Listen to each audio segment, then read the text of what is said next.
First aid questions are becoming commonplace nowadays in the theory test. In this video, I'm going to explain what DRABC means in first aid terms.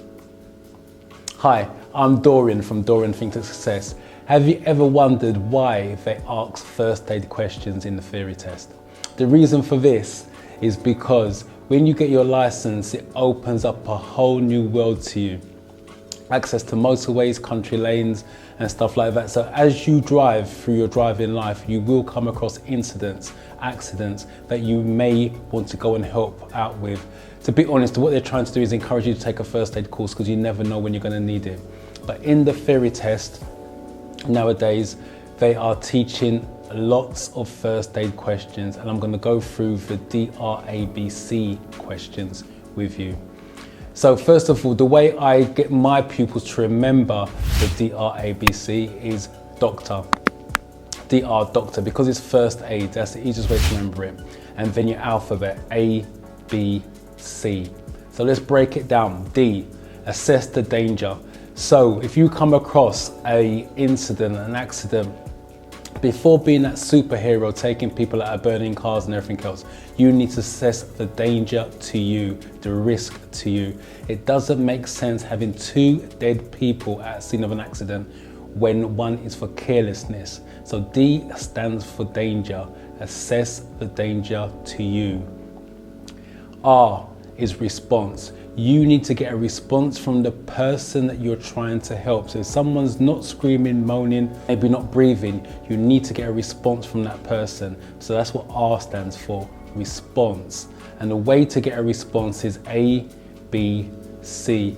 Before you administer any first aid to anyone, you need to place them on their back. Now, once you place them on their back, you can now do A, which is check for airways, make sure there's nothing blocking. Ideally, you want to lean the head back, extend the throat so it's straight, and then look into their mouth to see if anything's falling in. If there is anything falling into their mouth, get your finger and thumb and get rid. Simple as that. And if someone's unconscious, you want to listen for at least 10 seconds. That's the theory test answer, at least 10 seconds. The common answer on this, most people's put at least a minute. A minute's way too long. By the time you figure that out, they're going to be dead. So you want to listen for at least 10 seconds. Put your ear to their mouth and listen. And the reason why you want to listen as well is because if they're gasping for air, that suggests there still might be a blockage. So that's why you listen for at least 10 seconds.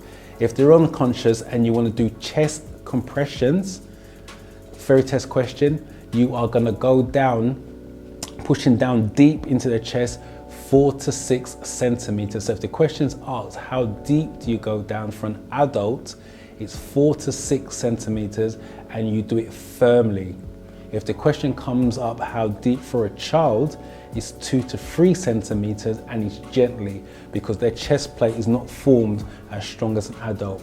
And if they ask you how many times per minute, you're going to do it 120 beats per minute. So you're going to be pumping their chest 120 beats per minute per 60 seconds. Resuscitation is tilting the head back so the throat becomes straight. You're going to pinch their nostrils and you're going to put your mouth over theirs and breathe into their mouth. You're trying to get air directly into the lungs. So that's the resuscitation. So that's all part of the breathing side of it. That should be. Circulation is your C. So checking circulation is for heavy bleeding. If someone's bleeding heavily, you want to stem the blood flow.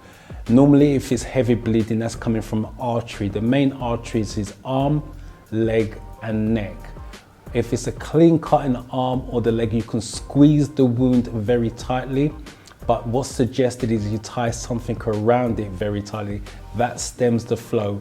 And then you want to get them to raise the limb, the arm or the leg above the heart, because the heart pumps. It's easy to pump down and it keeps gushing, but it's harder for the heart to pump the blood up. So that way it's going to stem the blood flow as well. So you tie something tight around the wound, raise the limb above the heart, and that will stem the blood flow. So that's your D, R, A, B, C. So just to recap on this, D is for assessing the danger and the risk to you before you start saving people.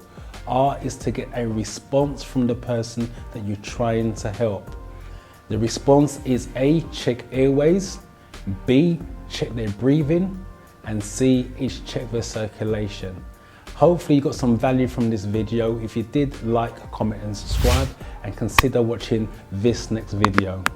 I'm Doran from Doran Think to Success, and I shall see you in the next video.